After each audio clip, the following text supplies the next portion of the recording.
What's up, people? Welcome back to Invest with T Claus. My name is Teddy, and this channel is dedicated to my investment journey, along with coverage on crypto, Tesla, Neo, Virgin Galactic, and ChargePoint. Come for the information and stay for the perspective. So today was a big day in markets with the Fed's decision to hold interest rate at their current level. It was not unexpected, but it did put a damper on the overall market sentiment. Virtually everything turned lower. The main takeaway from today's address is that 1, rate cuts in March are unlikely. My personal take here is that we don't see rate cuts until late Q2. And secondly, the reaffirmation by Powell that interest rates had peaked and would move lower in the coming months. So again, somewhat expected, but it was good to hear. So if you were wondering why we pulled back today, that's why. Now let's talk about ChargePoint. This is my first check-in of the year on ChargePoint, and what a rocky start it has been. The stock dropped to a new all-time low of $1.56 on January 19th for a year-to-date loss at that point of 33.14%. We have since recovered, closing today at the time of the recording at $1.90. Year-to-date loss, though not as drastic now, still stand at 18.80%. A few things have happened since the last time we spoke, so in today's video, I'll go over the latest news on ChargePoint, then take a look at the analyst ratings, some changes here, and close with what I'm personally doing as far as buying, holding, or selling. As always, this is not to be taken as financial advice. I'm not a financial advisor. This is my personal approach to investing and the thought process behind it. I'd recommend watching all the way through so that you don't miss out on anything pertinent I'll be sharing. Drop the video an early like if you haven't already, and smash that subscribe button. Those are 2 easy ways to show your support to the channel and help it grow if you appreciate the content. All right, let's get into it.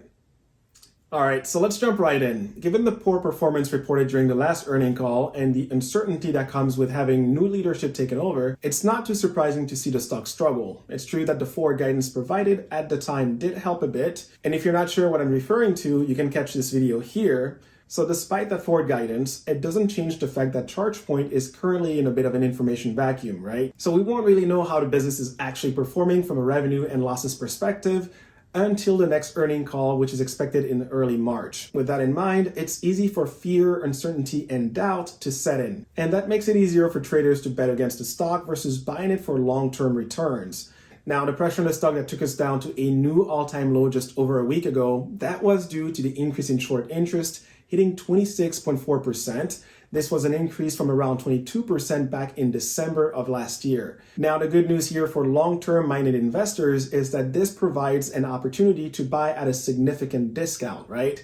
So anyways, now you know why the stock crashed so hard. And so realize that it could realistically revisit that level or lower depending on how traders want to approach the stock between now and March, especially with no rate cuts on the horizon to lift everything up. Of course, short-term movement can be difficult to predict with this type of setup, so personally, I prefer to focus on whether or not the business and its leadership is following through with what they guided to. Rick Wilmer, ChargePoint's new CEO, committed to getting the spending under control during the last earnings call and doing what's required to keep ChargePoint on the path to profitability by the end of this calendar year. To that end, they announced this organizational restructuring on January 10th. The press release shared the following details. ChargePoint is reducing its global workforce by approximately 12%. This will cost them $14 million, with the majority going towards severance packages. But on the flip side, they're expecting to gain $33 million in annual operating expense savings. While it's never fun to hear that people are losing their job, it does highlight the commitment that ChargePoint made to shareholders, and as their CEO puts it, placing their focus on execution, operational excellence, and improving efficiency while they continue with industry-leading innovation. They closed the press release by again reiterating that they are committed to achieving profitability by the 4th quarter of this year. How they track towards this goal will be a big driver of the stock performance, how traders and long-term investor sentiment shifts towards a more positive sense as the year unfolds. So that's the latest news. Now, as far as analyst sentiment is concerned, on the surface, we're virtually still in the same position as we were a month ago. The overall consensus is still a moderate buy that's made up of 6 buy ratings, 12 hold ratings, and no sell ratings still. This is great to see and important to take note of. The high end of the range did, however, drop further from $10 to now $6. Meanwhile, the low end remains unchanged at $2. The average consensus price target dropped further from $3.83 to now $3.21. Even so, this still implies a 65.46% increase from the current level and just over 3 times the returns when we hit the top end of the current range. As far as I'm concerned, a yearly return of 65%, let alone doubling or tripling your investment within a year, would represent an incredible return in the stock market. But of course, there's still a decent amount of risk to be aware of, so sizing the allocation to ChargePoint within the portfolio does matter. So what am I personally doing? I am clearly a believer in ChargePoint and its future potential. They are still the #1 provider of level 2 charging in the United States and are absolutely critical in supporting the EV transition. Should they succeed in turning things around this year and we get looser monetary policy with rate cuts, as we're expecting, the recovery in share price could very likely exceed the current top end of the projected range.